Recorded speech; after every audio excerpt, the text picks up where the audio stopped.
বহু সময় বহি আছে নেকি আপোনালোক? বহুত সময় বহি আছে। খং উঠিছেগে নেকি ইমান দেৰি কৰিছে বুলি? মই আপোনালোক সকলোকে নমস্কাৰ জনাইছোঁ, শ্ৰদ্ধা জনাইছোঁ, চালাম জনাইছোঁ আৰু আজি ৰাইজৰ দলৰ সভাপতি হিচাপে মই আপোনালোকৰ সন্মুখত কেইটামান কথা ক'ব খুজিছোঁ। আপোনালোকে সঁচাকৈ একদম অকল সদায় গৰম ভাষণ মানুহে শুনি থাকে, কিন্তু এবাৰ আপোনালোকে ভাবি চাওকচোন, এতিয়ালৈকে 47 চনৰ পাছত আপোনালোকে কিমানবাৰ ভোট দিলে? ভোট কিমানবাৰ দিলে? এই 26 চনত ভোট দিলে আপোনালোকৰ ভোট দিয়াৰ সময় হৈ যাব 80 বছৰ। 80 বছৰ ভোট দিব আপোনালোকে। অকণমান সাংবাদিকৰ বাহিৰে বাকীখিনি আঁতৰি দিয়ক না প্লিজ। সাংবাদিক দুজনৰ বাহিৰে বাকীখিনি আঁতৰি দিয়ক, যাতে মাসকলে যাতে ডিষ্টাৰ্ব নাপায়। আৰু যিসকল সাংবাদিক আছে তেখেতসকলে যেনেকে মন যায় তেনেকে কৰিব। এতিয়া মই চিধাকে আপোনালোকক সুধিব খুজিছোঁ, ইয়াত মোৰ আই মাতৃ, বহু আমাৰ অসমীয়া খিলঞ্জীয়া আই মাতৃক দেখিবলৈ পাইছোঁ, তেখেতসকলকো সুধিব খুজিছোঁ, আৰু মুছলমান সংখ্যালঘু আই মাতৃসকলকো মই সুধিব খুজিছোঁ, আৰু আমাৰ সকলো ৰাইজক মই এবাৰ সুধিব খুজিছোঁ, যোৱা 80 বছৰ ভোট দি আপোনালোকে যিখিনি পালে সেইখিনিক লৈ আপোনালোক সন্তুষ্ট নে? মই অলপ ভাবিবৰ কাৰণে আপোনালোকক কৈছোঁ সঁচাকৈ।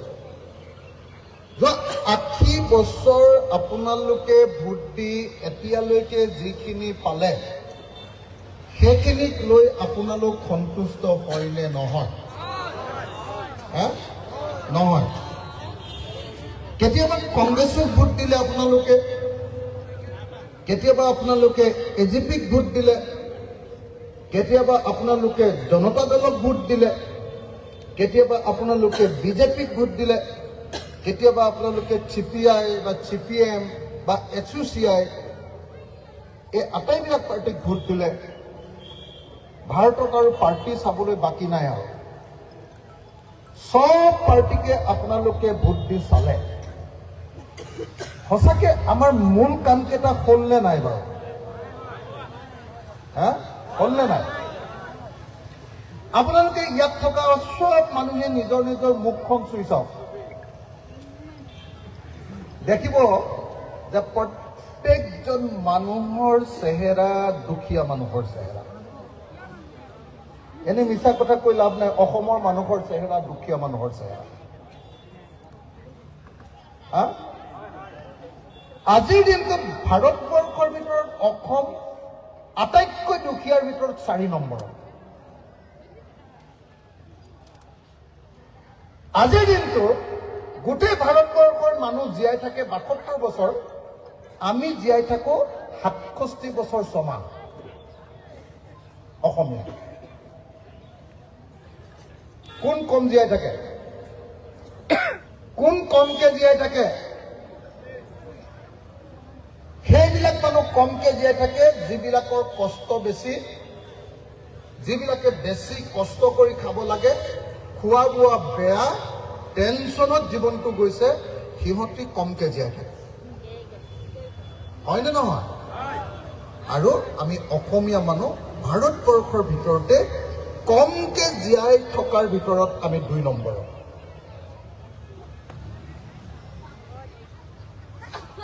কথাটো বুজি পাইছেনে? আজিৰ দিনটোত মোৰ মায়ে, আমাৰ আই মাতৃবিলাকে যে সন্তান জন্ম দিয়ে, গৰ্ভৱতী হৈ যে কেঁচুৱা জন্ম দিয়ে, কেঁচুৱা জন্ম দিওঁতে মাক যে মৰে, মাক মৰেনে নাই? বহুত মাক মৰেনে নাই? আগতে বহুত মৰিছিল, আজিকালি কমকে মৰে অলপ। এই মাক মৰাৰ ক্ষেত্ৰত গোটেই ভাৰতবৰ্ষৰ ভিতৰত আমি 1 নম্বৰত। আৰু সন্তান জন্ম দিওঁতে কেঁচুৱা মৰাৰ ক্ষেত্ৰত আমি গোটেই ভাৰতবৰ্ষত 3 নম্বৰত।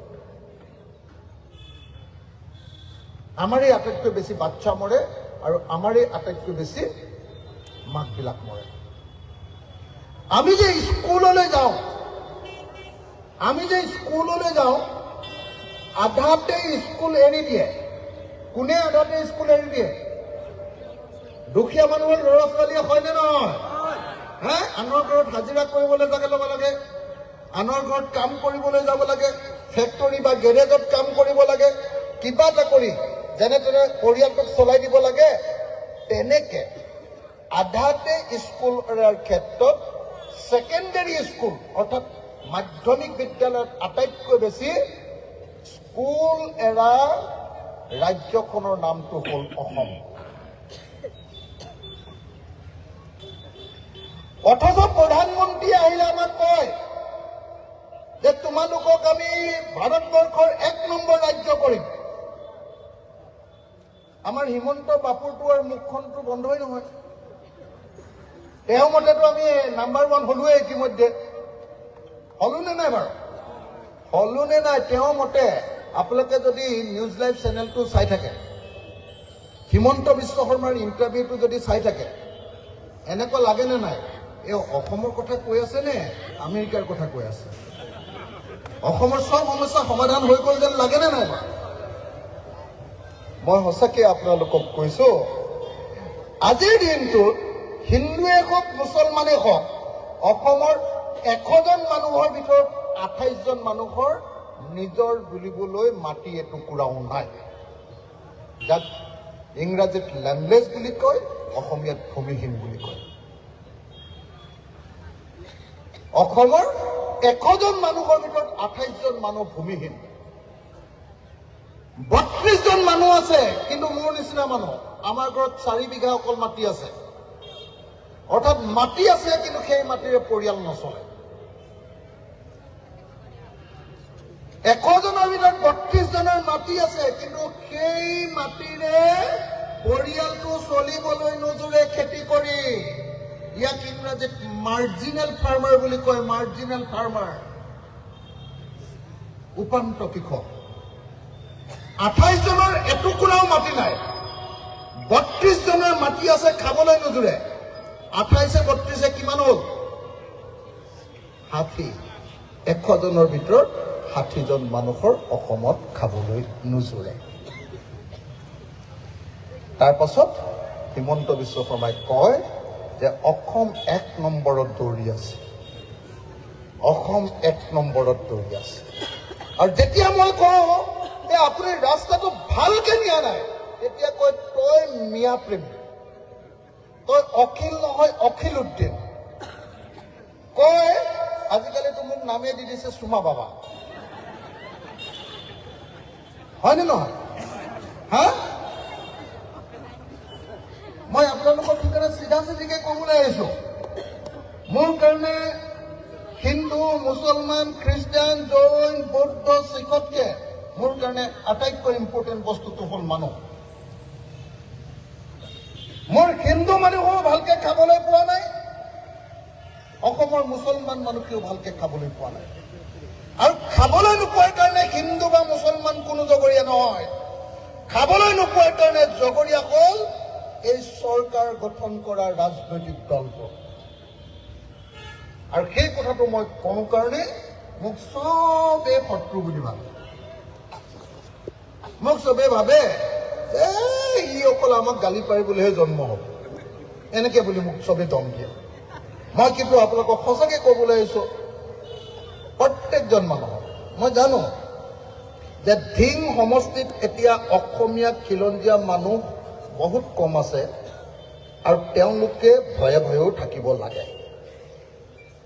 মই কিন্তু এনেকুৱা এখন বনাবৰ কাৰণে, অসম এখন বনাবৰ কাৰণে ঘূৰি ফুৰিছো যে ধিং সমষ্টিত থকা অসমীয়া ভাষী মানুহে ভয়ত থাকিব নালাগিব, আৰু নগাঁৱত থকা মুছলমান মানুহজনেও ভয়ত থাকিব নালাগে। কি কলো কিবা বুজি পালেনে? কথাটো কি কলো বুজি পালেনে?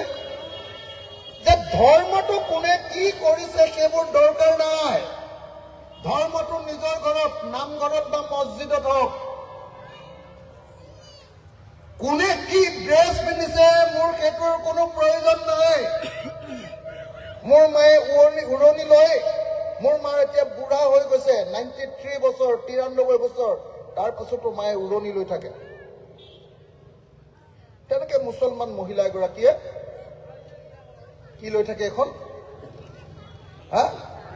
হিজাব এখন লৈ থাকে, হয়নে নহয়? এইটোৰ ওপৰত কোনেও হাত দিব নাপায়। মই উৰণি ল'ম নে মই হিজাব ল'ম? মই গাহৰি মাংস খাম নে মই গৰু মাংস খাম? মই হিন্দু ধৰ্ম কৰিম নে মুছলমান ধৰ্ম কৰিম? এইটো মোৰ নিজৰ চইচ, মই নিজে সিদ্ধান্ত ল'ম। কিন্তু চৰকাৰৰ কামটো হ'ল হিন্দুৱে হওক বা মুছলমানে হওক, প্ৰত্যেকজন মানুহে ভালকে খাবলৈ পাইছে নে নাই সেই হিচাপটো লোৱাৰ দায়িত্বটো হ'ল চৰকাৰৰ। এতিয়া যিটো হিচাপ কৰিব লাগে সেইটো চৰকাৰে নকৰে। কৰে কোনটো? হিন্দু মুছলমান, হিন্দু মুছলমান, হিন্দু মুছলমান, হিন্দু মুছলমান। আৰে ভাই কিমান শুনি থাকে?